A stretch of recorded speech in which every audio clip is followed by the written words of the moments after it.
Marumi na ba ang inyong carpet?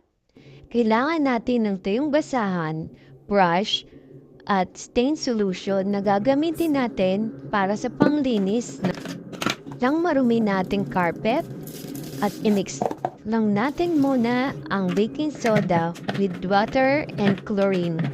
Haluin mabuti and then kakailangan rin natin ng gloves para safe ang ating mga kamay sa bacteria ang dumi ng ating carpet and para safe na rin sa chemical na gagamitin natin sa paglinis ng carpet.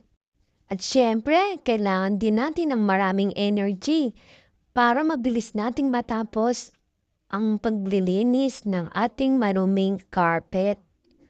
Ayan po, panoorin niyo ang aking ginagawa.